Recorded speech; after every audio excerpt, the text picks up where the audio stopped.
blank, awaiting the first strokes of inspiration. It was in this era that UDC emerged, a beacon in the world designers. Yes. Our first gathering saw brave creativities, huddled around flickering flames of innovation, sharing tales of their crafts. As our tribe grew stronger, we ventured into the second edition, exploring the future of work and redefining design for the digital age. Now, Yeah. as we embark on our third journey together, we dare to look beyond the canvas. What new territories await us in this ever-evolving design world? So, we didn't get to this far alone. We have amazing people that gathered together to sponsor us, to partner with our dreams of creativity. And we have a lot of them lined up today. And as we are calling their names, I want you all to give a very round of applause to appreciate all of our sponsors and partners. We have the Google coming up as the platinum sponsor. Yeah. We also have Fort Canvas joining us on this journey this year. Yeah, we have Phase as well joining us in this adventure. And to be honest, I don't think UDC this year will be possible without the assistance of Yellow Card. And yes, of course, we have Road Trip in this journey with us. And to all our amazing community partners, we say a big thank you for embark. Please, can we put our hands together for them? Can we put our hands together for them? All right, that being said, we have other announcements for everyone. So far down my right, we have the toilet, both for male and female. Yeah, we have the restroom there.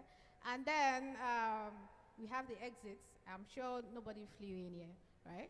Yeah, and you said something about dying or thinking you are going to die or something. Yeah. I don't know what the border is. We have an ambulance on ground. Hopefully nobody needs it. But then, in case anybody is to choke from all the aura of this event, we have an ambulance that will take care of you. So don't worry, we got you covered on that end. Okay. Yeah, thank you. And today, this Well, thank you very much. afternoon, Yeah? sunny, not sunny, Yeah? I'm going to be married to this man till the end of today's program. So you're going to be seeing our faces here. My name is Oluwabami Kemi, and I have...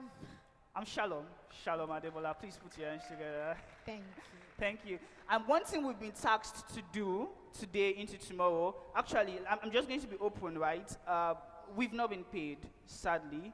And our Exactly. payment is really dependent on how much we can get UDC 2024 on the trend table. We need so to trend, please. we need you to eat, please. So as much as possible, today, tomorrow, we want to see pictures, we want to see videos, we want to A see lot of tweets, it. online. Mindful pictures, yes. Yeah. Mindful pictures. Yeah, and the And- real ones.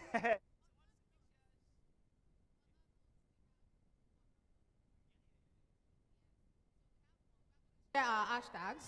The hashtags we have for this event. So we are going to take a video, and everybody, please bring out your phones. Thank you. Yeah, Bring come- out come your smartphones. So, like the so when you say smartphones. smartphones, yeah, we're referring to Samsung, we're referring to iPhone, we're referring to Pixel, okay? They're on smartphones. Sorry? On smartphones. Okay. So we can have the on smartphones as well. So whichever one we're very, very inclusive, right? So a smartphone and a smartphone, please bring it out. Want to make a video now? Want to Yeah. take a picture? I would love you to join us, right? So can we just do that? So Quickly, can we quickly. bring out our phones? Let's take selfies. Quickly. Yeah. Come on, let's do that. Come on. I don't know. Is it because of the rain that fell today? It seems like everywhere is really, really, really dull. Should we do some exercise? It seems Should we do some jumping jacks? Yeah. My Your head, my shoulder. Yeah, exactly. Should we do that? Okay, all right. So let's bring out our phones. So this is what we're going to do. See the way his hand is folded. Like, you know, even consign now. Yeah. Like, So this is what we're going to do, right? Where's your phone, sir? See, my Google is not letting me to see you, but the light will not letting me see you. All right. Set now. Camera rolling. Okay. All Okay. right. So we're going to do something We are going right. to be taking ours from here. Yeah. And we're just going to say you this is 2024. I want everybody to echo.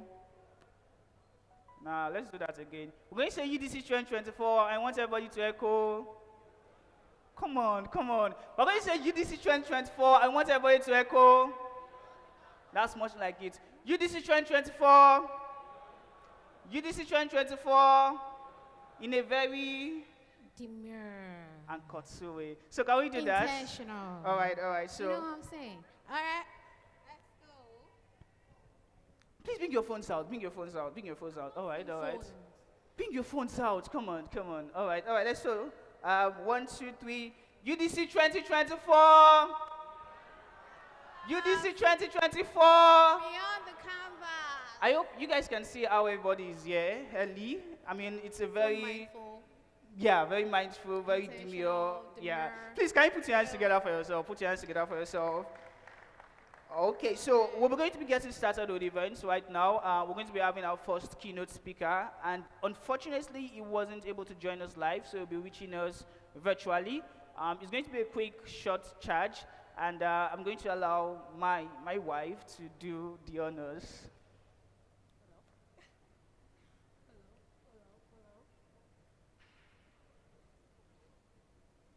Yeah, MTN will decide to do, okay. It's unloading. All right, okay. So, we have our first keynote speaker for this amazing event that we're about to start. And we have Dave Crossland from Google. Applause, please. Applause. See, when I pause, just know that you need to clap as a resounding clap. So, I'm going to start again. All right. So, we have our first keynote speaker for this amazing event. And the first person is Dave Crossland from Google.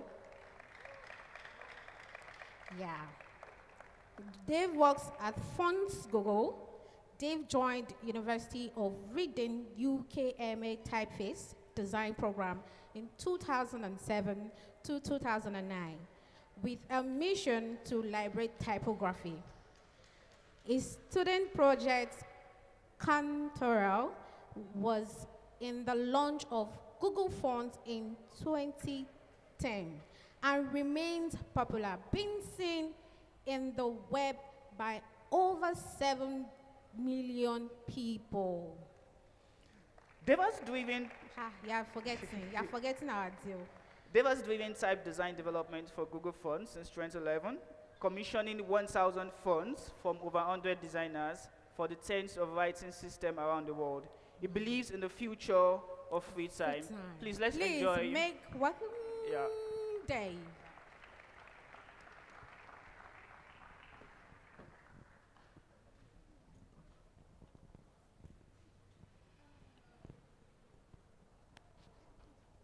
Do you have the video now? Do you have the video? I need it's 13. I need the okay.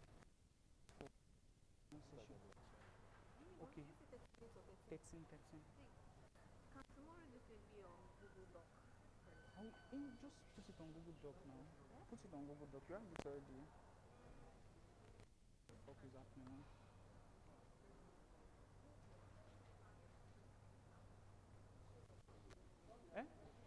What?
Uh, okay.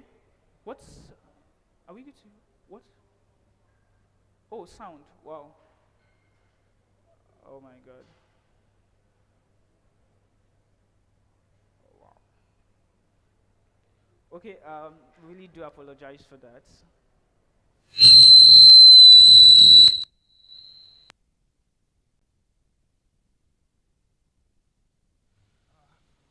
This isn't mindful at all.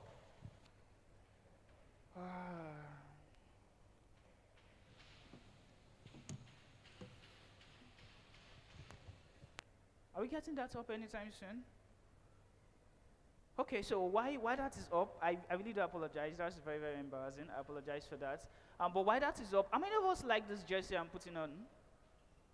How many of us like it? Okay, that's great. All right, so how many of us have gotten it? How many of us? Nobody. Okay, all right, so at the back, we have a UD stand, right? Untitled Designers stand, right? Where you could just purchase one of these against tomorrow or whenever it is you want. Or you could also just go on our merch store and make an order for one. We have variety of merch items. I mean, we're still giving you merch, right? We're giving you some merch, especially those of us on the Beyond the Experience. But then it's limited. You understand how the country and economy is, right? But in case you want more, we have bottles, we have hoodies, we have t-shirts, we have jerseys like this, we have stress balls, we have face cap, we have hoodies, we have bands and co. You could just go on the merch store and place an order for some, and we'll get it to you ASAP. If it's something you want to wear tomorrow, we would suggest you just get it right away from the physical store, yeah? Because the online one might take a couple of days. I really hope it's something we can get sorted right now. Okay. All right, so let me just give us a rundown of what we're looking to have today, right? Right after this, we're going to have a panel session where we're going to have three industry experts come discuss, because I think one of the major issues we designers, especially in Nigeria, besides the fact that we steal each other's portfolio, yeah, another major issue we have is getting jobs. Okay, I don't think we have a skill issue in Nigeria as designers, but we have a lot of challenges with getting jobs, and there are a lot of factors to it, right? The factors of there are actually no jobs, or are designers too much, or we are not just scaling the interview very well, or our resumes are not ATS compliant and co. Those are the discussions that we're going to be having on the panel session today. And deliberately, we have picked parts from every important stakeholder involved in the process of us as designers. Welcome, everyone. So, I'm so happy Could to we pause present that? to you Could we pause that, today, please? and I really wish that I could be there in person. All right, all right. See. It's great that that's back on. Let's just put a pin on it. Let's put a pin on it. Pin on it. All right. So like I was. Maybe they've moved away.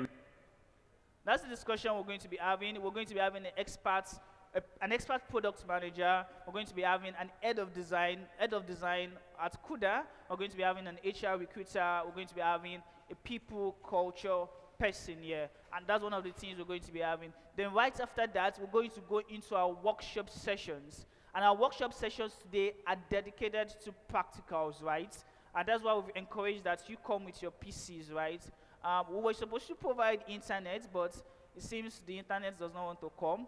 But we hope that you have internet to facilitate your learning. So we're going to be having extensive workshop practical sessions here across every field. We have facilitators for product design, for content design, for type design, for motion, for illustration, for graphics, for brand, literally every field in design. UDC is not just for product designers, not just for brand designers, it's for every digital designers. And we hope that at the end of the day, you can actually leave here impacted and with a lot of knowledge. So I'll just leave so that we can get the keynotes now. Thank you. Thank you.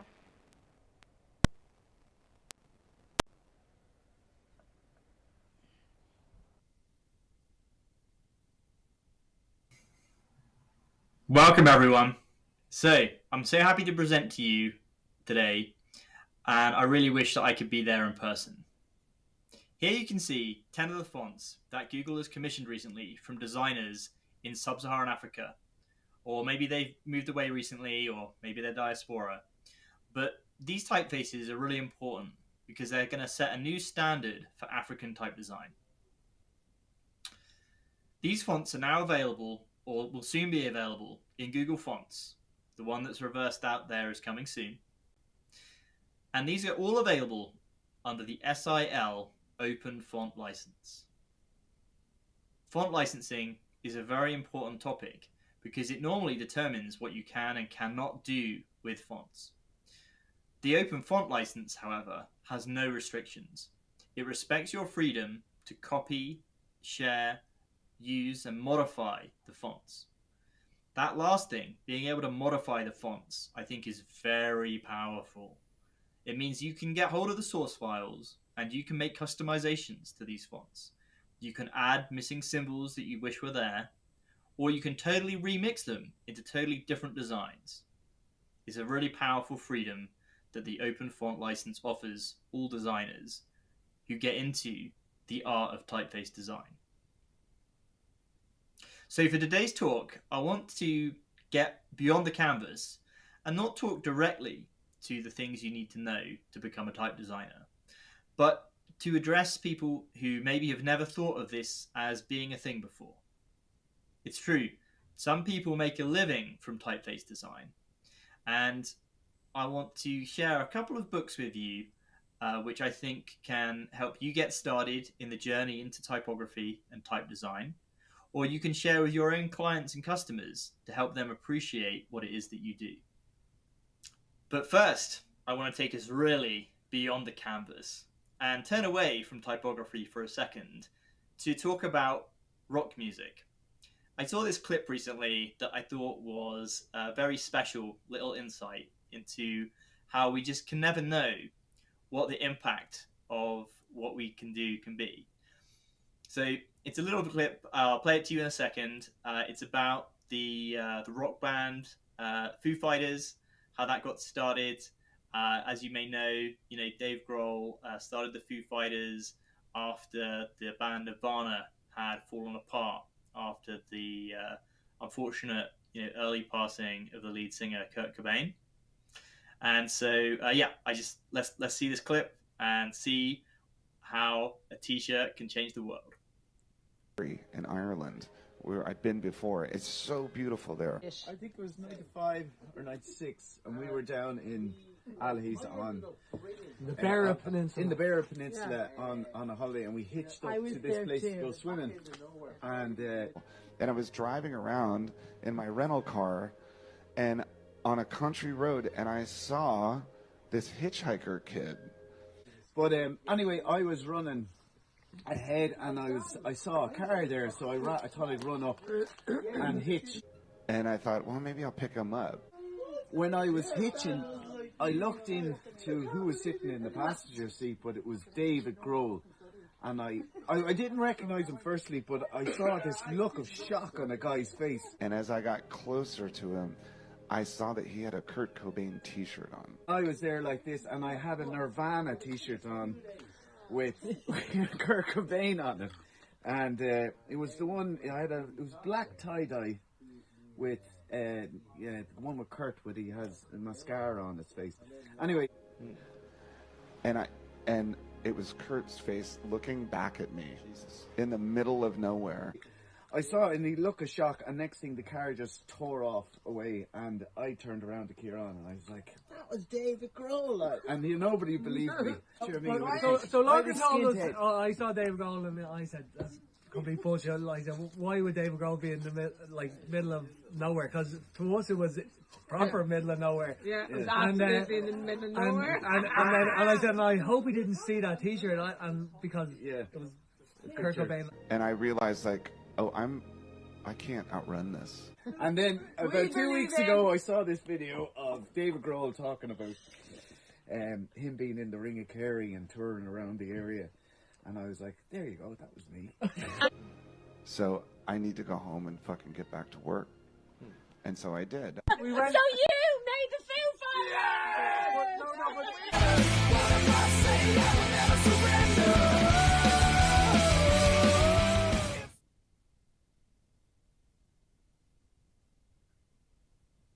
Now, I want to return to the topic of typography. If you are in a business role like marketing, software, tech, or you're just new to design, the number one best book that I can recommend for you is one that lays out the most important ideas of graphic design. It's called The Non-Designer's Design Book by Robin Williams, not the actor. Like any truly excellent book, there are multiple editions, and each one is better than the last. It's been updated over decades, and this book is a masterclass in how to show the impact and the value of graphic design to someone who really is starting from a real novice understanding. So if you're going to make typefaces, you need to show how the power of graphic design can work for your clients and your customers. If you're working as a designer for someone, who maybe has a small business, or even if they're in a larger business and they don't know the basics of design, it can be difficult to work with them. If you can show them how design works, you can show them how difficult it is and why they need an expert like you to do it properly. So this book covers the most essential basics. The next book I want to show you goes even deeper into type and typography. This book has a wonderful name, Stop Stealing Sheep and Find Out How Type Works by Eric Spiekerman. This has also been updated with multiple editions over the decades, and Google Fonts is now proud to offer a download of the latest edition under a Creative Commons license from fonts.google.com/knowledge. This book is actually pretty dangerous because it can create a serious typography addiction. And addictions are expensive. So in order to feed your habit, you'll need to grow your design business. And that's what the next book is about. This book is Design is a Job. And it's packed with the secrets of how to run profitable design studios. While it doesn't have anything specific to typography and type design, you can translate the lessons. So, how do you make a living as an independent type designer? Well, first I should make a confession. I'm not in the business of running a type design shop. In some ways the opposite. I buy fonts, I don't sell them. But here's what I think about it. There are really essentially only two business models for type designers. First is the custom type business, where you develop type on commission for organizations or occasionally individuals for some purpose that they probably have already had in mind, or you might be able to convince them. The second model is the retail model, where you develop type on speculation for the marketplace. And these form the basis of the two ways to do it. It really is true that some people make a living as typeface designers. That really does exist in the world. And those two models depend on effective sales and marketing to organizations, which can be a local thing, or in the series of hits in retail, which is probably mostly to customers in the USA, Germany, Britain, Canada, Australia, France, and those form a feedback loop so that as you make a sale, that's going to lead on to the next sale. And there is a large amount of luck involved. As most designers develop their career in typeface design, they're going to strike a balance between these two models. I think it's really rare that any type designer is totally one side or the other.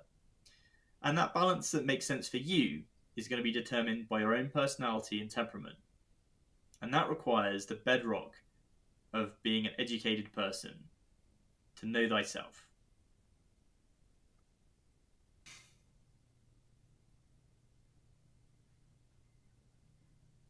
But surely there's more to it than that. What is an educated person, really?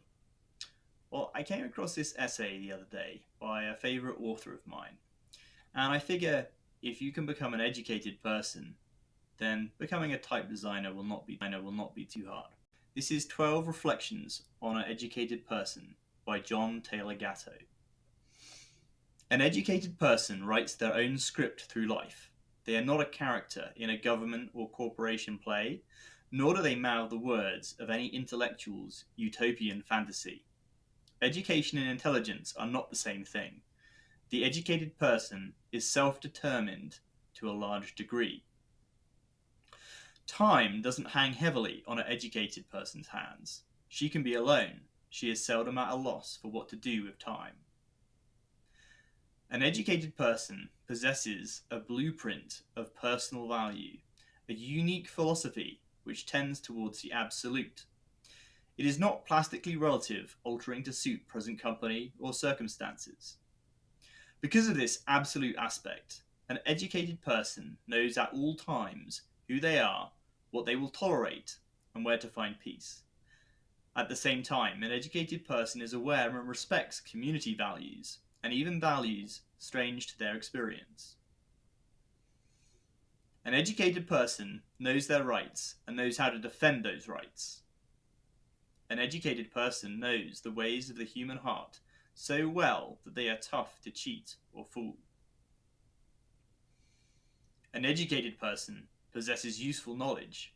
They can ride a horse, track an animal, sail a boat, or even build one, build a house, grow food, design, maybe design type, added that in. An educated person understands the dynamics of relationships, partially from being well read in great literature, and as a consequence, they can form healthy relationships wherever they go. An educated person understands and accepts their own mortality. They understand that without death and aging, nothing would have any meaning at all. An educated person learns from each and every error of their life, even from the last hours of that life. An educated person can discover truth for themselves. They have intense awareness of the profound significance of being, as distinguished from doing, and the utter importance of the power of now, of being present to the moment. An educated person can figure out how to be useful. They have the capacity to create new things, new experiences, new ideas, and new typefaces. Education is built around 10 cores: the metaphysical reality, the historical reality, the personal reality, the physical world within reach, the physical world outside personal awareness, the possibilities of association, important that one, an understanding of vocation, homemaking, the challenges of adulthood met, the challenges of love met, and of loss, aging, and death met. Okay. That's some heavy stuff. And this connects us back to that video of Dave Grohl dealing with the heavy stuff at the end of Nirvana. But I do really see a positive thing here. That Irish kid who was aimlessly wandering around in the middle of nowhere, who by chance sparked off the Foo Fighters, goes to show we don't know if what we do will matter. Typefaces can seem trivial in a way, but they do have power, and I believe that they have the power to change the world around us. Another author I like said, "The ultimate hidden truth of the world is that it is something that we make, and we could just as easily make it differently." David Graeber said that. For type design, I think this applies. We are living in the most exciting period ever right now. Today, the knowledge, the tools, and the business opportunities have never been more accessible to anybody with internet access. This is a skill that you can learn, and you can find customers to commission you to make new typefaces that reflect the cultures and identities around you. The typefaces that we all use have all been made by somebody, and designers in the future will want to use your typefaces if they see themselves in them. John Taylor Gatto's essay ends with this topic of the challenges of life. So I challenge you to take on the challenge of educating yourself, of learning challenges in design, and taking on the challenge of learning type. You don't know what will happen, but I think that you have the power to change the world around you, to make the world differently. Thank you very much. Okay. That was Dave Crossland, the head of funds at Google. And I'm sure he's watching because we're live. I'm sure he's watching. So a big thank you for sharing that with us. So we understand that that wasn't the best of experience. We understand that. And we've been trying as much as possible to optimize for the best experience at this event. And I can assure you that moving forward, we're going to be having all that. Yeah, please bring it forward. And so right about now, we're going to be going to the panel session. But before that, we just want to appreciate for this year once again. One of the major partners we have is Carve Design Hub. The build a developmental platform that is comfortable every. Another of our community partner for this year is Road Trip Community. We say a big thank you for working with us this year at UDC Transfer. We also have our brothers from Ghana, UX Designers Ghana. Can we please give them a shout out? Let's appreciate them. Yeah. Thanks for partnering with us this year. We also have Design with Rooks Community, DRY, or DWR rather, DWR. We also have Design Critics. We have Accessibility Nigeria. Let's give a big shout out to Accessibility Nigeria, please. They've been very instrumental in putting this event together. They criticized a lot of things. I'm sure our speakers will know. We had to send a lot of our speaker slides back to them because the Accessibility Nigeria won't pass it. So, and it's because of them we have a signer today. So let's please put our hands together for them once again. Say big thank you for working with us. We also have WeTech as partners this year. We have Tech Media, Tech Girl Magic as partners. We have the best designers. We have It's Medicals. We have AfriPix. We have Friends of Figmas. We have Shotlers. We have Designation, and we have Tech Moonshots. Later during the event, we're going to have enough time to learn more about what these communities and partners do. But I want to say a big thank you to them for working with us so far. Please have another chair here so that we could have a signer sit down. So right about now, we're going to go into the panel session. Let's have one more chair up here. Please, can someone help me with a chair? Thank you. Timmy. Okay. All right. Okay, Jamie, can you please help me with a chair? Just one chair. Yeah. All right. So we're going to be introducing the moderator for this session, who will be overseeing this panel session. We're going to be taking questions from you, right? So we're going to have a QR code being displayed. All you just need to do is scan the QR code and drop whatever questions it is that you have so that the panelists can actually look into it. So the moderator for this session is none other than somebody who has been a part of the UD community and very instrumental in putting together UDC 2024. Please join me as we put your hands together to welcome Gift Kalu. Let's put our hands together for her, please.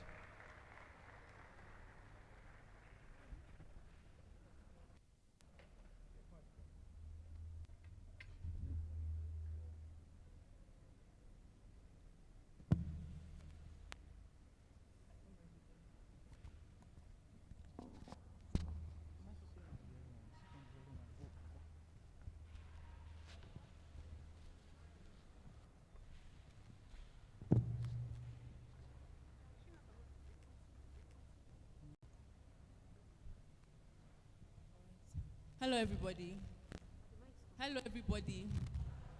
Okay, so my name is Gift Kalu. I am a UI UX designer, a content writer, and at night I am Batman's sidekick. Yeah, that's our secret. We don't tell anybody. So, all right. So today we are going to be discussing a topic that every designer wants to hear something about.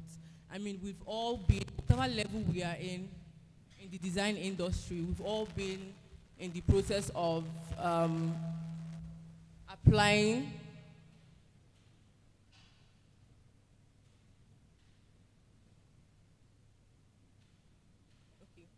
So we've all been involved in the process of applying for jobs and sometimes getting rejected. And that's why we're going to be discussing the topic application and interviews, the art of getting hired. So I'm going to be calling on stage 3 industry experts. So, yeah.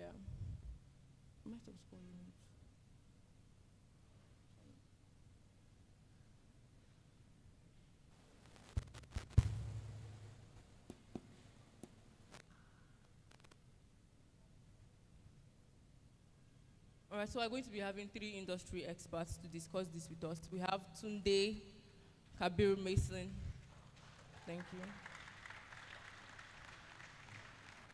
And we have Chibuzo. I don't want to pronounce your last name, please. And then we have Emmanuel Faith. Thank you.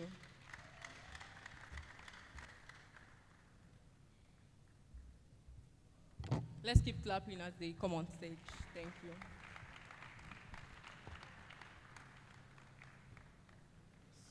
Hello. So I know you already know them, but I would love them to introduce themselves briefly. But before I continue, please, Chibuzo, can you cut soap for me? I love your skin. Please cut soap for me. Thank you. So, Chibuzo, over to you. Hi, everyone. Hello, everyone. Please, let's wake up. Wake up. Collect your money. Tell your neighbor, wake up. Wake up and collect your money. Hi, everyone. My name is Chibuzo Ihentige Eric. I'm the lady that is always addressed as a man because of my name. A lot of people see my name or hear my name and they assume I'm a guy, right? But here in flesh, I'm a lady and a beautiful one at that too. I am an HR professional, currently the head of people and culture for Bankley. I am also someone who loves everything around helping people get jobs. I run a personal platform called Boo Boo's Plug, where we just share jobs and tips around how to make it in the workspace. Thank you. Thank you very much. Okay, hi everyone. People should respond. Hello. What's the call and response again? UDC. Beyond the cover. Okay, you guys are still feeling good. Yeah, so my name is Emmanuel Faith. I feel like I'm the opposite because my first name is Faith. You know how you are in secondary school and you write surname first name? And then I attended here for the secondary school, so I didn't know that was supposed to be first name and second name. And then you graduate and you realize that it's supposed to be otherwise. But Emmanuel Faith sounds melodious, so I've stuck with it. I'm an HR professional. I've worked in different industries. Yeah, different industries and different companies. I worked with GE, I worked with CarryWise, I worked with Big Carbon Media. I'm now with another fintech that I sadly cannot disclose yet. But yeah, that's me. I love watching K-drama and I watch a lot of women football. Wow. I see you. Hi everyone. My name is Tunde. I'm a product designer. I currently work at Kuda as the head of product design. And most of my career in the last 5-6 years has been focused on fintech. I've done work for investment companies. And I currently work at Kuda. I've been there for about 5 years now, and I built the first version of the app and have expanded on that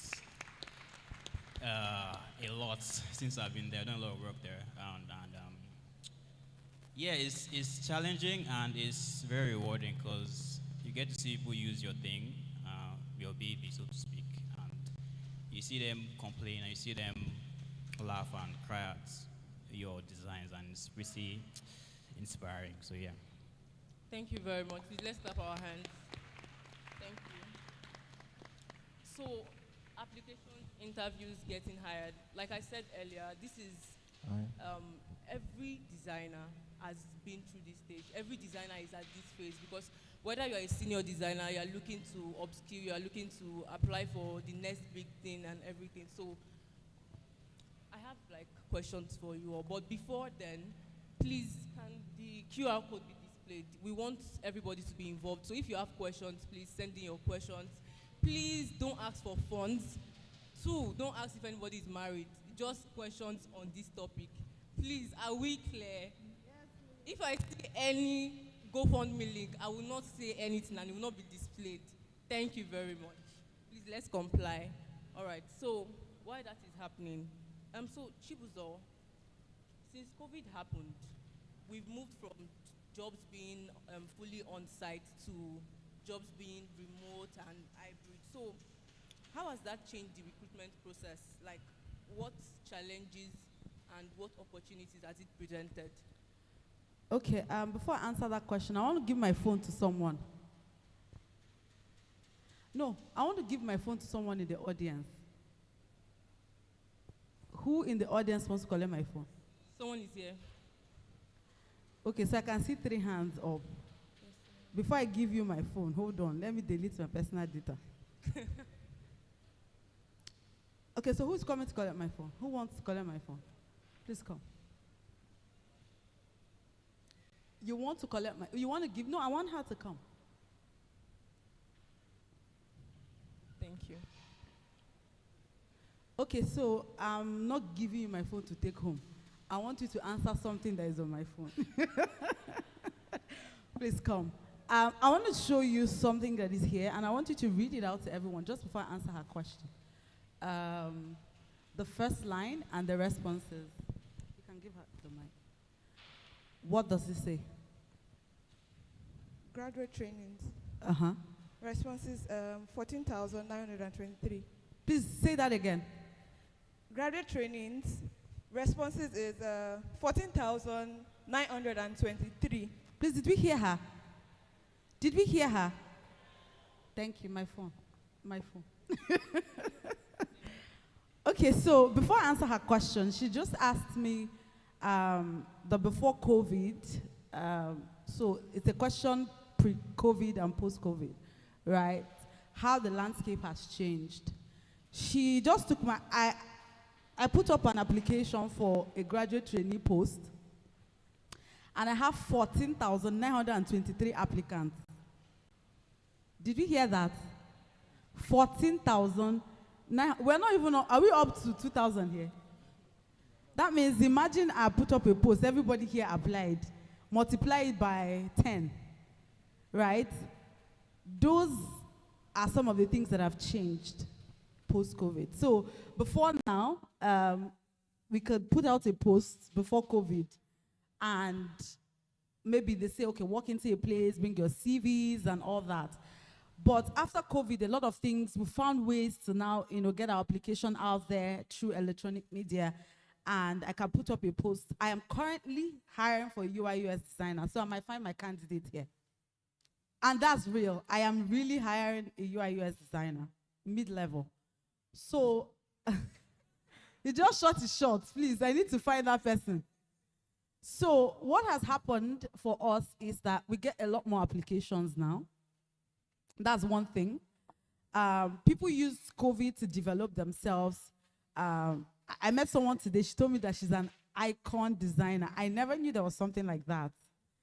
So people found other ways to now develop themselves. So we have one position with a lot of people vying for it, right? So what that has done for us is that it has put us in a place where we have a lot more options to choose from. That's one thing post-COVID did for us. And what it also did for the people and the designers is that we now have a lot of people vying for the same position. So it's not just you fighting for a role in Bankley now. You're fighting against someone in the US, someone in the UK, someone in Australia, right? Because some of these roles might be remote, and we just want the best. So the best could be from anywhere. So that's one of the things that happened post-COVID. So thank you very much. So for you, is that a challenge now, or because to the designers and to everybody, it's an opportunity? You don't have to be. Okay, sorry, my apologies. So for the designers, that's an opportunity because now they can apply from anywhere in the world. But for you, as an HR person, is that a challenge? Yes. So it's a good thing. It's a bad thing because I'm now faced with multiple options. And whether I like it or not, I have a budget for just one person. No matter how many people sit in front of me in an interview, right, the role is just for one person. So I am left with seeing amazing people, and I just have to hire one person. But the good part is that I now have a pipeline of amazing designers. So I can have a project as UDC, and I'm like, okay, I know 15 amazing designers. They can jump on that project. But it also puts us in a place where you also have to appeal to the emotions of a lot more people. You're trying to tell them that the fact that I didn't choose you out of the 5 people does not mean you're not good enough. So I have that work of trying to massage people's egos and inspiring hope for people to say, it's not like you're not good enough, but I just have a budget for one person. And for themselves, some people it plays on, oh, I've been applying. That means I'm not good enough. That's not the truth. It means that there are a lot of things. I want to get into the panel, and my other panelists will answer those questions. There are lots of reasons why we can choose you beyond your skill, right? So those are some of the pros and the cons for us. Thank you. Thank you very much. Thank you very much. From the answer you've given, we know that now there's a lot of competition for designers. So, Tunde, you are a designer. So, how can designers differentiate themselves in a competitive global talent pool? Because there's a high probability that everybody on this line is a UI/UX designer. So how can this person differentiate themselves from the other person? How can they stand out? Okay, so to start, whenever you're applying for a role, it's usually clear to the recruiter, like once you scale the first level of, a design portfolio and you have like the relevant skills, usually clear to the hiring person or the hiring manager that this person is interested in the role, or this person knows things about the company they are trying to get into. So that's one thing. It has to be clear that you know the company you're trying to get into. And like, you can't make basic mistakes in your application. Like, you can't leave things out. You can't have a CV that is incomplete. Like, you have to have all the baseline things covered first. And then after that, once you have a portfolio that suits the company you're trying to get into, say you're applying to a company that's fintech based, so you have to have a portfolio that has fintech stuff. If it's a health tech, you have to have health tech stuff in your CV, on your portfolio. And then after that, you have to go beyond and think about things that are tailored to that particular company and that role. That's one of the ways I can say from my experience. I only really pay attention to profiles that look close to what I have put out in my vacancy. And even beyond that, you have to know, you have to have some personality, because the level of, or like, it's easier to get a lot of the skills that a mid-level designer has right now compared to when I just started, because Figma is easier than ever to learn. There are lots of tools that have made getting into design a lot quicker. So you have to leverage all those tools and make sure you have your ears on the ground and you know what is the latest thing that can help you get from point A to point B in design faster. So once you cleared that base, like the base level, there's another level of understanding beyond what someone that's in your level understands. And then you have to understand the company as well and tailor your application towards that company. And then you can now like have like that asterisk. Okay, this person knows what they're doing, So let's move them ahead before the rest of the pile. Then even beyond that, because it takes, like she said, she put out an application and it was 14,000 people. It's not the same for design. It's still high. Like in my own scenario, I put out a vacancy and within 24 hours, we have to close it down because we got about 5,000 applications. And I posted it on my personal Twitter account. I don't have over 5,000 followers. I don't know where it went. People were just applying. And when you're applying, it's very clear when someone just clicked apply and they just put their CV. It's very clear to see that the person didn't take time to put together an application. It's very, very easy. So those things are very easy to spot. I know it's hard because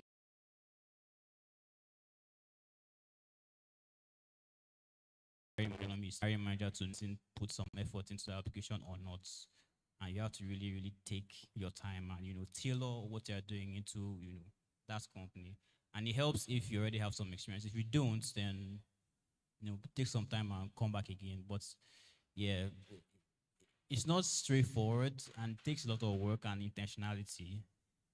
But yeah, with the right amount of effort and the right amount of focus, you get there. Okay, thank you very much. Thank you. All right, so from what you've said, how can candidates make, over to you, Emmanuel, how can candidates make their resume ATS friendly and visually appealing?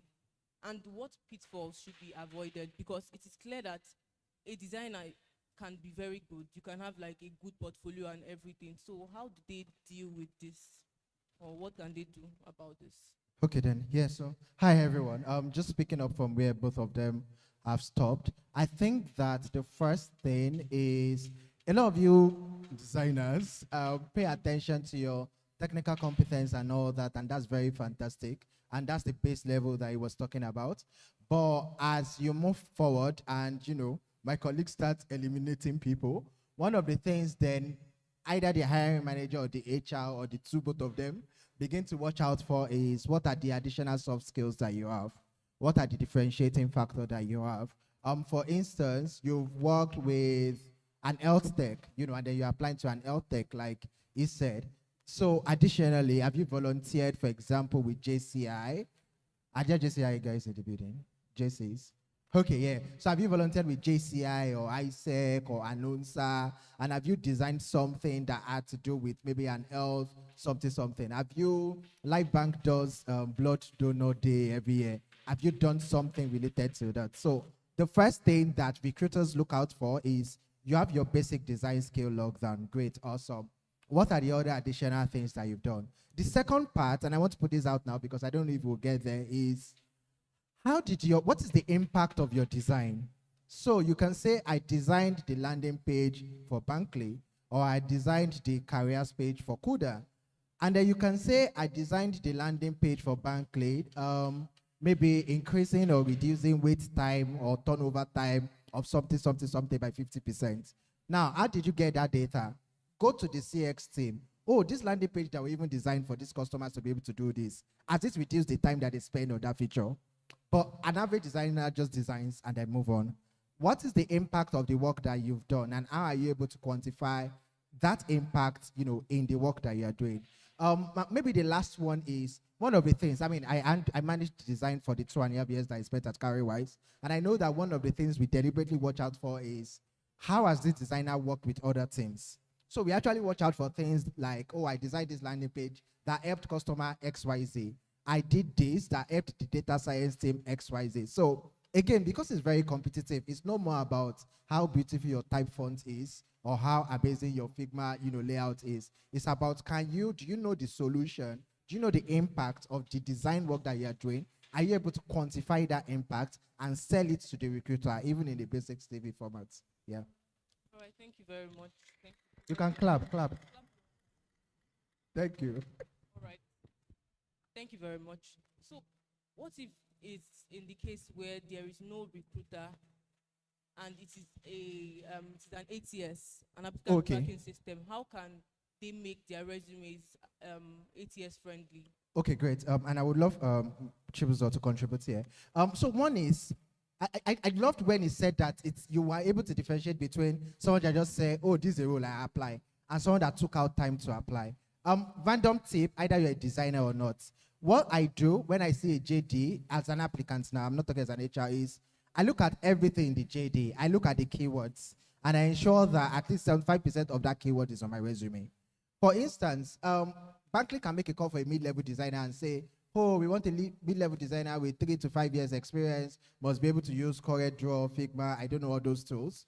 And then Kuda can just say, oh, I'm looking for a mid-level designer with basic, totally different type tools. Now, as a candidate, you can use the type tools that Bankley had mentioned, and you can use the type tools that Kuda has mentioned, but you probably didn't include it, right? And so when they are featuring here, maybe, for example, you can use, nobody uses Canva. Okay, do you guys use Canva? I don't know. You can use Canva, but Bankley didn't ask for Canva and Kuda asked for Canva because you don't think that Canva is important. You don't put it. So you apply for Bankley, you scale through, but you don't include it, and you apply for Kuda, you get eliminated. But you can use Canva, but it's not on your CV. So it's very important you actually read the JD and include everything. If they say experience in health tech and you've done some volunteer work with health tech, put it there. Experience with agency and you've done some volunteer work with Port Canvas, put it there. Experience with FMCG or fintech, I've done some volunteer work, even as an ambassador with Carrywise or Piggyvest, put it there. Because what happens at the ATS level is, I can't see your resume.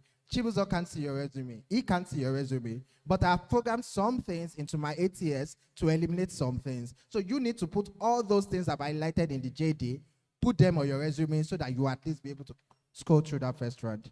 I'll let Chibuzo add anything if she wants to. Hi, everyone. Just like you said, the cheat is in the JD, right? And just beyond the job description, there are things that are written when that role is being advertised. So I have 14,000 people. How did I eliminate my first 5,000? So I gave certain criteria. You must have a laptop. You must be around this area. So people that don't even have laptops, for instance, I've already eliminated 6,000. So from my 14,000, I have about 9,000 remaining. So if you fell into that category, you are gone. So those things we say, they are not jokes. You know, when we see an advert, you say, I must be living around Bagada. And you think, I'm on the island, I can still apply. You apply, you already eliminated because my system already filters people who live about. So the ATS can just see Bagada and put you. So you already categorized. So those things that you read are very necessary and they are cheats because it is actually what we need. We didn't put them there for fancy. So, and we see people who use one fit size all CVs. It's not true. We also see people who come and design. We don't need you to design that. Where we look for your design skills are not on the CV, right? We need your experience. We need your education. We need, like you said, the volunteer work that you've done. What we're actually looking for from your CV are the things we've pasted there, right? So it's not a time to start. There are ATM systems that can even kick off if you put your picture. We don't want to see your picture. Just give us a link to your profile. And then some people say, okay, this is my GitHub, this is my profile, and it's not clickable, right? Some ATS will want to know, is that clickable? And if it's not, if it's just pure text, it's already gone. You're already eliminated. So these are some of the things that can ensure that your CV is quite ATS friendly. All right, thank you very much. Thank you very much. Let's clap our hands. Okay, so thank you. So Chibuzo, how can candidates use metrics to show their impact in previous roles? And how should they address incomplete projects on their resumes? Okay, so if you've been doing human resources or if you've been recruiting for a while, I don't know how it happens, but most times in my office, if a department is hiring for a role, they just tell me, Chibuzo, come, with this way to make it. I'm serious. It's like a hack.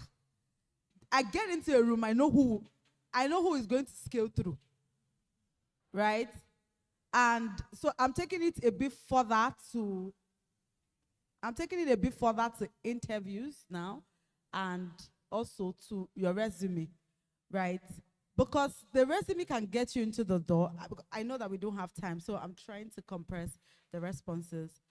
So I see a CV, and I want to know if this person has really done the work. A lot of people BS us from their CVs, and they say a lot of things in their CV. But we go beyond the CV now, because almost everybody you have like a social media space, or you're somewhere. So beyond your CV, our question is, how do you showcase the things that you've done? Your success is the impact of your CV, the work you've done in your CV. Say maybe you were working on a contract in your business or whatever, and you really worked on it and you showed a good impact. How do you now translate it into your CV? That's a question. And how do you even show the areas where you didn't even succeed? How does that become an advantage to you via CV? So the first thing is, CVs are very limited. So you can't really put everything there. But the thing is that you can make reference to something you have done and make sure that that thing is on a platform where we can find it. So maybe you were amongst the people who planned UDC 2024, right? You can say things like the fourth, maybe I worked on a project on the fourth biggest designer event in Nigeria, UDC. So me as a recruiter, I'm now leaving your CV and I'm going to search, what is UDC? And then I see it, and somehow I see your video, picture, anything. I know that, oh, this is a fantastic design conference that happens in Lagos, and this person is a part of it. I've somehow showed my successes without having to write all the details, because you can't do everything in your CV, right? So as a designer, begin to have footprints outside your CV that you can make reference in your CV to. Do you understand? And please, we design, and I see, I checked out a lot of people from this conference. I checked them online. I checked them on LinkedIn. Because if you're looking for jobs, LinkedIn is our extended CV now. And you don't have any footprint whatsoever on your LinkedIn. UDC has come now. They're telling you snap picture and post it. You think they're doing it for them. They're also doing it for you. Some people will never post. And you were one of the biggest people that did this conference. And nowhere, we can't find you anywhere. You're already failing in your CV, right? So put yourself out there and then make reference in your CV to something that you have done. If possible, put the link or something so people can see it. The lesser your CV is with solid details, the better it is for me. I know that this person is not selling crap to me. This person is actually doing the work.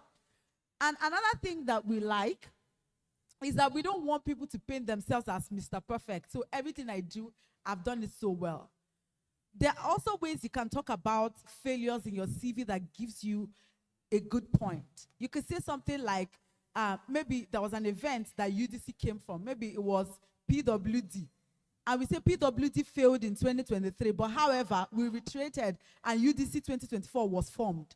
We know that this person is thinking. This person was part of a project that had failed, and because of the work that they had done, now they have done something else that succeeds. So use your social media platform, use any personal event that you've worked on as an extension of your CV, and make reference to it in your CV so that we can go out, look for you, and then hire you for the job. Again, I'm hiring for a UI UX designer, and I'm not joking. All right, thank you very much for that. I would love to ask more questions, but time will fail us. So, but before we move to the audience questions, I would like to ask Tunde a question. Now, how can designers handle feedback and criticism during presentations to maintain constructive outcomes and engagement? So is this during the interview process or just in general? In general. In general. Well, I would say keep an open mind and don't be attached to your design.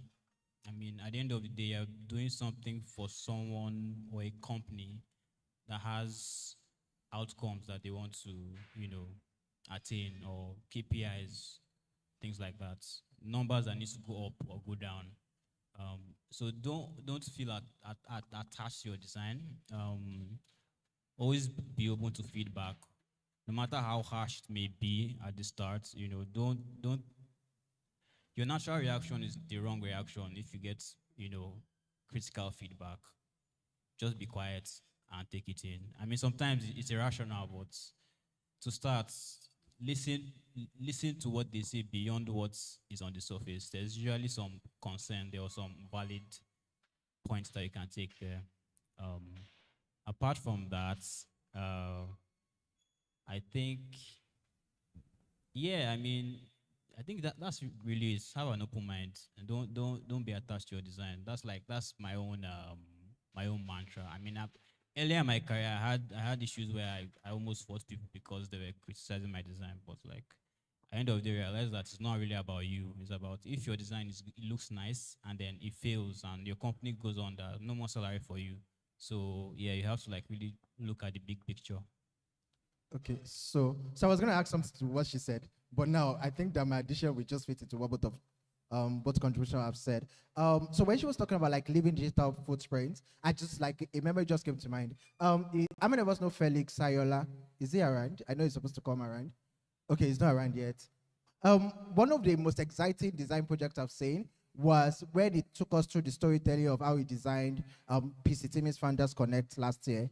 I thought that was brilliant. And I think that it's very important that designers deliberately bring non-designers closer to them by walking us through your thought process, which also now answers, like, just buttress what he said. So again, I was at CarryWise 2.5 years, and then because I was in a lead role, I was seated in all meetings. And every time there is a critique about the design, because again, CarryWise is a very design branded and focused company, the one thing that we let the designers do is to walk us through how they thought about it. So why did you make drop down button blue? Or why did you make it red? Why did you make why did you use circular shape as against square shape? And then we realized 50% of the time that design that we thought was horrible, by the time they walk us through the thought process, was not actually horrible. We're able to share more objective feedback that is not condescending, and they are also able to see more light. So it's a learning process two ways, as against, oh, this design is not bad. Okay, it's not bad. I'll go and do it again. It's very important that you not just show us your work, but you walk us through the process of bringing your work to life. I think that will help, both in the interview and in the workspace. Thank you. All right, thank you very much for that. So I'm going to be taking the questions from the audience. So how much impact does a cover letter have on my application? Most applications make it optional, so I wonder if it's worth it or not. It is. It is. So I can speak from my own experience of even trying to get jobs earlier in my career. The places that I got callbacks from are the ones I wrote cover letters to. And like, they're the places that I actually did want to work at, even though I didn't get the job. But like, the cover letter shows that there's some intentionality in your application. Yeah, so just one line addition. I think that if you're applying for something and there's an opportunity to sell yourself, you should sell yourself as much as possible. I know that writing cover letter is not cutesy, it's very stressful, but if it will sell you, you absolutely should. So for me, right, like you said, the key word is if you have an opportunity to sell yourself. I don't collect cover letters because I don't have time. I have 14,000. This is for one row, and I have how many? Will I read the cover letters? And most times, ATS don't read our cover letters for us.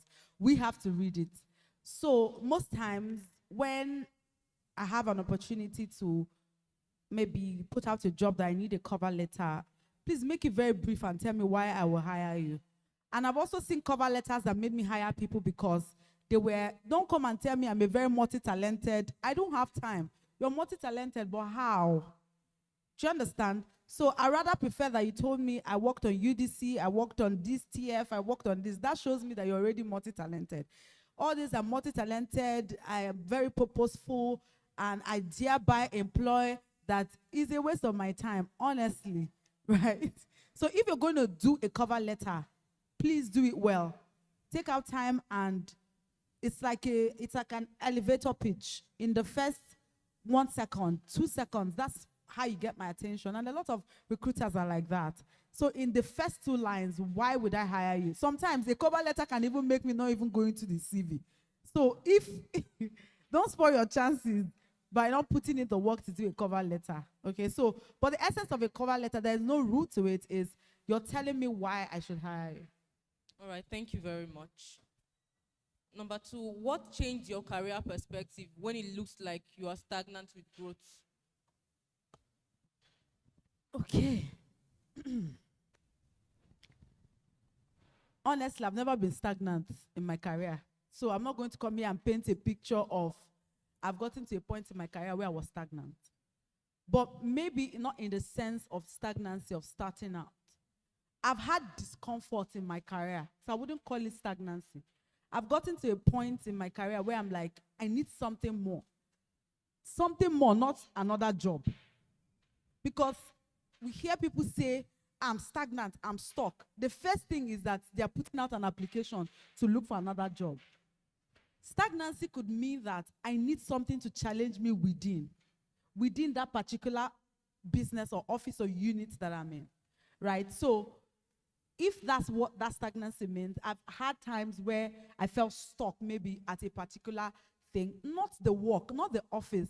So I want to separate from us. There's a difference between work and job. Job is that Bankley gave me a job, right? Carrie Rice gave him a job. He's working for Kuda. That's a job. Work is whether it's you're doing it for Kuda or not. It is something that you can do. So there are times when you feel stuck in your job.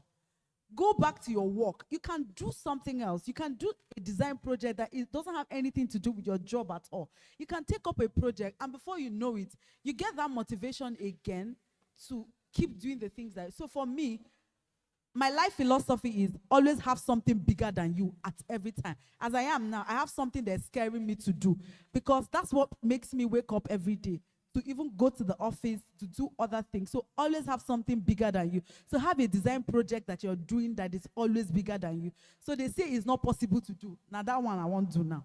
So that is what can help you stay out of stagnancy. Thank you very much. Yeah, so I want to add to her points. I actually had some stagnancy at some point in my career.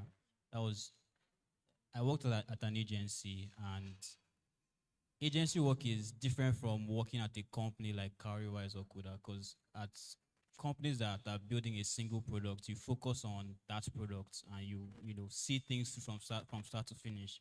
But an agency, you're doing like work for different clients, and like you just do like the initial work and then you give it to them, and they may not come back, or they may come back after 2 years and they've scattered the whole thing. It's a different experience. And when I was trying to like level up, I realized that the work I had done for the agency wasn't like Good sufficient enough to get to the next level. So I had to quit. I had to resign. And I stayed at home for like 9 months. I mean, not everyone has the privilege to do that, but like if you can take time off and build yourself, it may not be things that have an immediate impact, but if you can spend the time to understand where your shortcomings are and like level up on those shortcomings, work with like people, your peers that are trying to do the same thing. If you have developer friends, engineer friends, and try and build like a product on the side that showcases all of your skills together, like as a group, then the next step might be waiting for you. Okay, yeah, so 2 bullet points, right? In HR, we call some kind of talents like T talents. It means that people can grow like horizontally. I don't know, is it vertical or horizontal? Okay, so like people can people that have competencies and proficiencies across vertically, and then there are people that like narrowed down to some expertise. I think that when you're experiencing any form of stagnancy, you can decide to choose any of the path. So you can decide that you are a general designer, you want to pick up brand design and icon design and type font design, and you keep moving on the horizontal level, right? Or you can decide that you want to narrow down and you want to be the best, brand designer out there. That's one. And then the second thing is what both of them have talked about, but I want to be very specific. People overlook volunteering. There's a lot of good work that you can do with volunteering. I was recently thinking, if I remove all the companies I've worked in this life and I write a resume based on all the companies I've volunteered with, I will still have a good resume that I can submit for application. So look for very profitable project that you can make reference back to, like she said, and just do a lot of volunteering. What that does for you is that you're able to design things, or I mean, I know that there are all people that are not designers, either a content marketer, content creator, or product manager. Take up things outside your normal 9 to 5. And then lastly, there's something in HR we call internal mobility. So if your internal mobility literally means that you can move internally to take up projects either outside your function, but a part of the function that is not part of your JD, right? So if your company has that kind of policy, all the places that work, luckily they do, you can also explore that. So you are a designer and all you do, but you want to understand what you can do, a design solution that you can provide for the data team or the customer experience team, to them, spend like 2 or 3 hours with them, and then that just exposes you to some kind of information that you might not have thought about before, and that might be like the bulb lights that you need. Yeah, thanks. All right, thank you very much. So there is a question that's trended on X for a while, and it's for you, Tunde. How do I know I've moved from being a junior designer to a mid-level designer? Is it via the number of experience I've gotten? That's a very tricky question. So it really varies. It depends on the kind of problems you've been working at depends on the company, depends on the country, because you can be a senior designer in company A, and you go to company B and they assess your skills and they put you in mid-level designer. So it's really very context dependent, but regardless, there's some basic skills that everyone should have. I can only speak for what I term junior or senior. So, and this actually usually applies, it's a general, let's say, framework that people use. So an intern is someone who comes in and needs hand-holding, tell you, okay, go and do this, go and do that, go and resize this icon or put this icon here or do this screen. And as you go higher up in the ladder, you require less and less supervision. So I can say that a junior designer is someone who needs hand-holding half the time. So maybe you need someone to review your work all the time. After you've done it, maybe a senior designer will review your work. A senior designer or a mid-level designer will not really need so much supervision, so to speak. They can give you like a PRD with a vague description of what you're supposed to do, and you build out the concepts without much, let's say, without much detail. And then from senior designer and up, you start with more concepts. Like someone can tell you, I want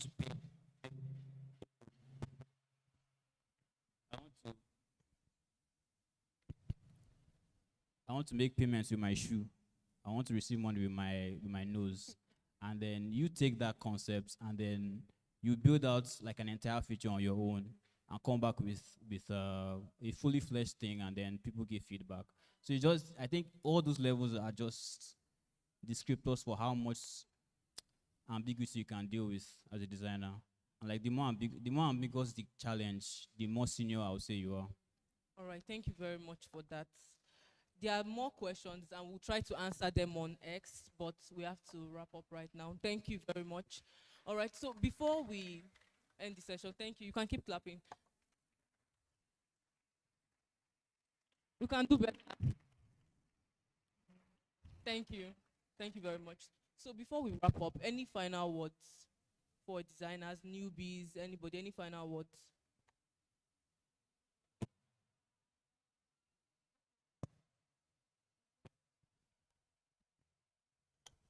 Okay, final words is self-awareness. Love yourself. And if you don't find a job, create one. If you can't find a corporate job, create one. Right? I know that a lot of things happen. You've been trying, you've invested time, you've invested knowledge, you've tried so hard, and even the blind man can see that you've done so much. Don't give up, right? Don't give up, and keep doing the things that you're doing, and say to yourself that beyond pay for my skills, it's a God-given talent. God put it on your inside. You're going to change lives with it. Just make a decision. I'm going to keep changing lives, whether the money, whether the job has come or not. But I'm going to keep volunteering and doing the things I'm going to do. And just very soon, the light will come. Thank you. Thank you. I think going in the same vein I've started with, I think you need to be very intentional. If you want to get a job at a certain place or in a certain industry or in a certain company, always you should aim for the sky.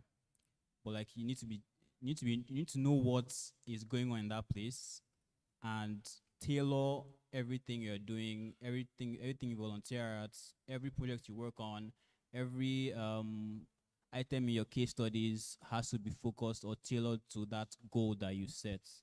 So it doesn't feel, so when it eventually happens, it feels like it happened overnight, but you actually really been planning towards it. So in one word, plan. Thank you very much. Okay, so 3 bullet points. The first one is sometimes genuinely, it's not you, it's them.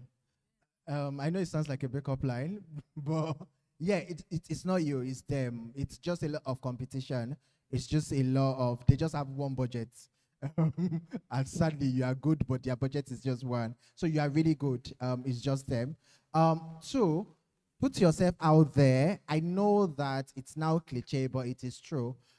Every time I think about design, aside Felix, the next person that comes to mind is the babe that did the 100 days challenge on Twitter. I don't know her name, but I know her handle. I hope that she has gotten a job. I would always reference her every time I have to talk about design. And then the last point is not just for designers, it's for everybody. Bring your work closer to people. A lot of people, I was conversing with my friend, Adebola Williams. She's a brand storyteller. And we were talking about how we just have a lot of friends and we know their job title, but we don't know what they do. How many of us agree? Yes, so it's very important that you bring your work closer to people. So you undo the design and brand identity for UDC conference. What does that even mean? After the conference, if I want to read about the thought process behind the design, where can I find it? So bring your work closer to people. And I hope that you get your desired opportunities soon. Thank you. Thank you very much. Please, a round of applause for all our speakers. Thank you. This was a very, very insightful session. So let's just pose for pictures. Please, let's keep clapping.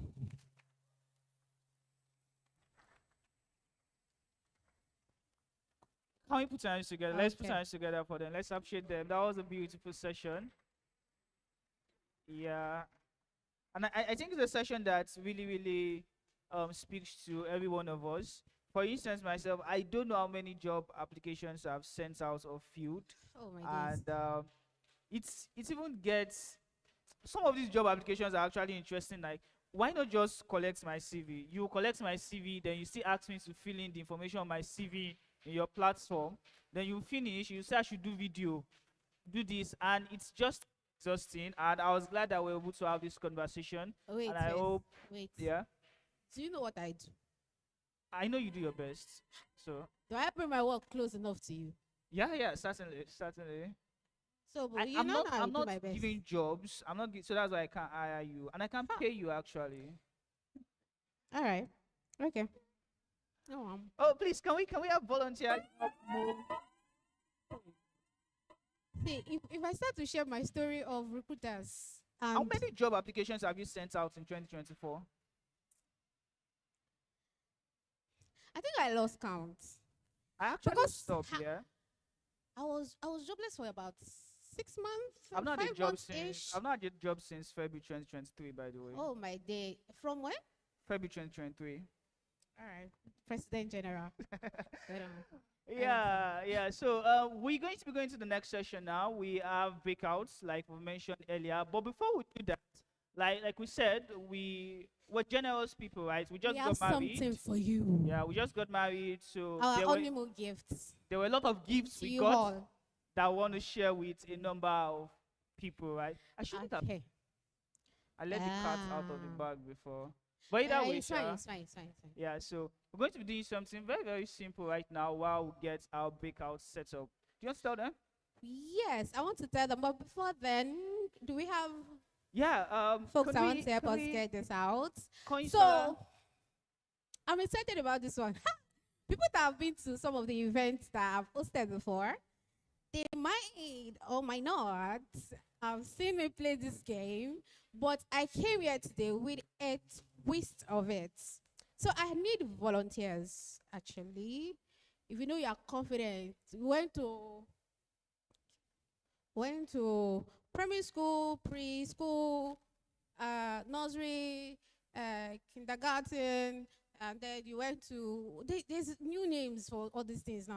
And then you went to primary, secondary, uni, college, whatever. And you are very confident. Because I'm going to twist your hair a little bit. Okay, so can we get started? All right, so it's volunteers, so like it's open to anybody that wants to participate. Yes. Yeah, please come. Let's put our hands together for you. But like she said, be sure of yourself before. If you went to grammar, don't bother coming. But if you went to places like King's College, Queen's College, Montessori, yeah. So please, we just need like 5 people. You want to join? Please come up. Let's put our hands together for them. Where are the ladies? Come on. Like we need about 5 to 10 people. No ladies. Just get in here. Let's get started. Can we have just 2 more ladies so that we're 5? No guy again. Let's have 2 more ladies. Let's have two more ladies. I'm sorry you came late. Ladies. let's have two more ladies. Ladies. Come on, come Where on. are you Yeah. all? Let's put hands together for them. Let's put hands together for them. We try to make this balance. Let ladies out here. Where are the ladies? It's like, Ladies design. or the ladies here are identifying as. No design. Wow. All right, we have one person. Can we have one more person? Can I have one more? Woo. Okay, we have somebody here as well. Okay. First of all, I love your feet. Looking, giving me all shades of brown. Alright. So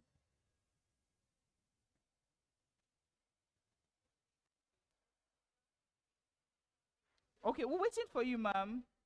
Okay, please take your time. Take your time. Please come put hands together for our while she comes up stage. Okay. And please do not forget to engage on Twitter. Use the hashtag UDC2024. Use the hashtag Beyond the Canvas. And post pictures, post videos. Share with other people what it is you are learning. Let them get FOMO for not being here. All right? We're about to trend on Twitter, and we'd love you to be part of that. So let's have this. okay. Now I need. Where are you going? Come back. Where are you going? We need timekeeper now. Yes. Don't go. Don't go. All right. So this game is more of you all are designers, right? Everyone here, designer. Amazing. Okay. So what I'm going to do is I'll give you a word. I'll give you a word. And you're going to give me 10 related words to that word, right? So for instance, I give you yeah. So for instance, I give you Let's do some samples, yeah. Typography. So and you give typographies, me typeface, font, Ojuju, sans, baseline, leading, just things related to that word. But you're going to give me those 10 words in 30 seconds. I'm generous, right? 30 seconds. So you set your timer to 30 seconds. Yes, mommy. And you have to give me 10 words related to, no, don't count. Yeah? 10 is plenty. Let's say 10 is plenty. Let's do 5. Do we? Let's We do all agree 5. 10 is plenty. All right. Give me 5. We should do 10. 5. Then in 15 seconds. May the forces be with you. All right, so. You need the forces, right? In 15 seconds, yeah? Yeah, that works. 5 in 15 seconds. So you're going ladies first. Can we get the other mic? Okay, it's here. Please, let's get the mic. Thank you. All right. Let's know how familiar you all are with your design terms, terminologies, whatnot. So give me 5 words related to composition. My head just went blank. 15 seconds. 10 more seconds. Okay. Wow. 5, Wow. 4, 3, 2, 1. Okay. Next person. Please clap for her. Let's encourage her. Yeah. She has A for attempts. Encourage her. I'm not going to say that here because I'm going to ask someone else. So, but you give me 5 words from contrast. That's related to contrast. Contrast. Opacity, Please blend speak louder. mode. Opacity, blend mode, 5, luminosity. 4, 3, 2. Time's up. Let's dance together for him. That was a good attempt. Let's dance together for him. All right. All right. Okay, so your word is balance. Balance. Balance. Yes. Talking balance, we're talking arrangements. Okay. We're talking hierarchy. If you're talking balance, you're talking hierarchy. We are talking 5, principles of design. 4, We are talking 3, balance. 2. Time is up. They say give us one word. You gave us sentence. Principles of design. How is that a single word? Okay, next person. Oh, I'm loving this. Okay. Okay, so your word is greed. What? G-R-I-D. Greed. Golden ratio. What is going on? You know when your Windows is loading, and it just keeps going. Your time is up. No wonder. No, can't. Your time is up. Let's have the last person. Then it's not competitive. Let's have the last person. Yeah. Okay, so I'm giving you white space. Words related to white space. White space. I'm still trying to understand the game, but I feel like I'm stage blank. What's related to white? Okay, my White time is up. space. A white space. Can you? The time is up, right? Yeah, You know time is up. those times in exam where you see the question, you don't understand the question, but as long as it's not that you don't write anything, you just write the question back there. I feel like that's what you It's more like you see the question and the simplest things become the hardest. Well, there's that as well. There's that. Okay, Well. should we do this again? And let's say Okay. 30 minutes, 30 seconds. 30 seconds. You Do you want guys to want do us to do that? Oh, wait, okay, wait. Let's do it like this. Do you feel that you can actually do this? Is there anybody in the audience that feels you can do this? Let's have Emmanuel wait. Well, okay, we have another person, right? Okay, that's two. Who else again? You? It will shock you. Okay, we have two here. We need one more person. One. Okay, please can you put your hands together for them? Let's put our hands together for them. Please go back to your seats. If you raise your hand, if you were interested, please can you come up to say? Please come up here. Come up here. Come up here. Let's make it quick. Let's make it quick. I think we're 5. Let's make it quick. Let's make it very, very snappy. Yeah. Okay. Only guys. Come on, you ladies. All right. What's all this? All right. Let's see. So they say 15 seconds, right? Okay. I think we Say should start 15 from there this seconds, time, right? We're all agreed Let's to start that. starting from here. All right. So. All right, so I'm giving you alignment.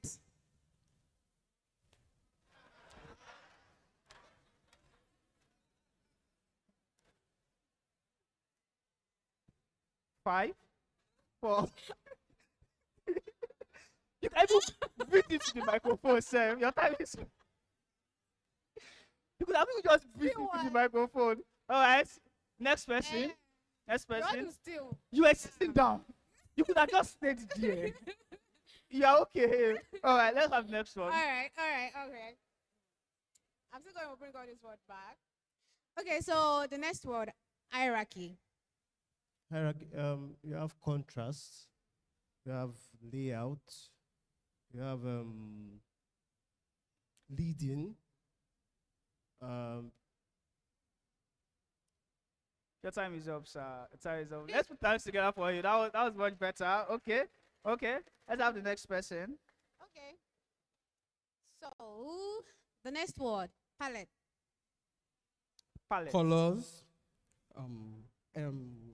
eyedropper, hue, pink, blue, yellow, red. No. No. That was a show. Okay. You know there's a thing like work smart. You don't always have to work hard. You just Okay, I think we'll give Nice it. one, You were the nice best one. for the last one. Let's have the next one. You go up with the best one. okay. So Green, blue, yellow. Okay. Nice. Yeah. So we'll just go together. okay, cool. Vector. Yeah. I'm talking vector, I'm talking pen tool. I'm talking vector, I'm talking SVG. I'm talking vector, I'm talking iconography. I'm talking vector, I'm talking bridge. Time I'm up, talking time vector, up, I'm time talking up, layout. time up. Time up. What's it all? Show off. Why West anything on speakers? Okay. You're very cold though. Just you bold. Okay. Okay, the next word is proportion. Proportion. We talk about size, arrangement, balance, typography, shapes, and images. Okay. That was good. Okay, That was good. that was good. I think So we'll just who ask are we one. evicting now? Yeah or nay? Okay. So I said we'll do one more round with everybody, and then we'll pick a winner. All right, starting from you. Texture. Texture. Smooth, plain, rough. Jaga jaga. Concrete. Concrete in design. Yes. How? Let him finish. Oh. Okay, your time is even Go on. up. Okay. Well, let's see. How many did you get? 3, I think 3 or 4. Wait, you said smooth. Should I do it again? No. Tell us what you said. Tell us what you said. Do it again. How many did you get? You said smooth. 4. Okay. All right. Next person. Saturation. Saturation. I'm talking saturation. I'm talking hue. I'm talking saturation. I'm talking contrast. I'm talking saturation. I'm talking black. I'm talking saturation. I'm talking white. Yeah, that's 4.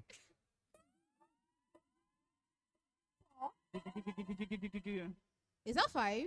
I can't tell I 4. think that was 4 now. I can't tell 4. It was 4. I'm talking saturation. I'm talking color. Okay. Let's have the next person. Let's have the Okay, next person. Opacity. Last time. Are you sure you did opacity last time? I'm not sure. He didn't do that. I did that. That was what I did. Opacity. Yeah, we did. Do you have We VA? did. All right. Resolution. 1920 by 1080. Desktop, mobile, tablet. They're all different sizes. We don't ask you question on that. Just put that one screen. That one. All what you just said is like one word screen. Okay. But do you want me to go again then? Please. Your time is up. Don't Your bother. time is up. Thank you. Okay, Next. You answered that many 3. Wow. Okay. All right. Mock up. Laptop, bags, screens, hoodies. Yeah. Bro. Okay. 4. You don't finish. All right. Time You up. tried. All right. Let's Time have the up. last person. Let's have the last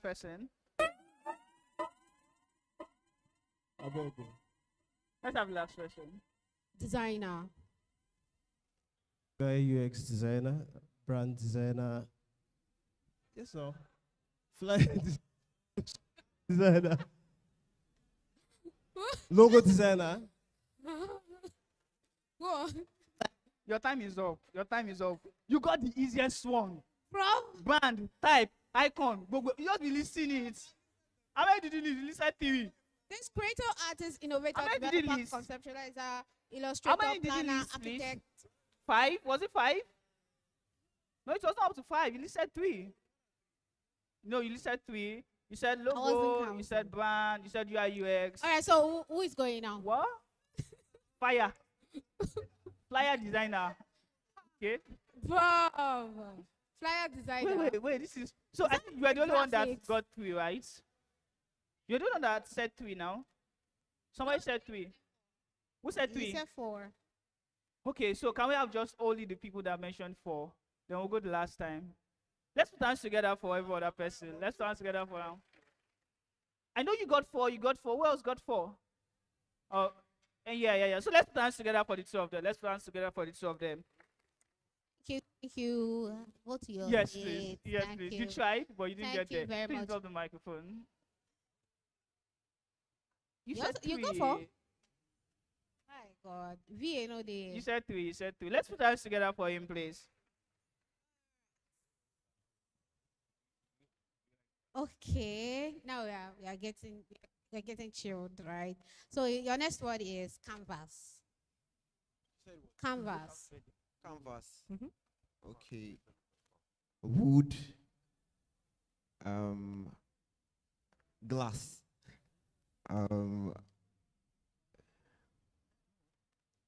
Cardboard, paper. Yeah. Yeah. Paint. Color. All right. Thank you. Please, a round of applause. Okay. So your word is creativity. Creativity. Designer. Figma, Photoshop, MS Paint, layouts. Okay, I'm gonna take that, but yeah. Okay. Let's have the last one. All right, so I'm bringing back one of the words. Wireframe.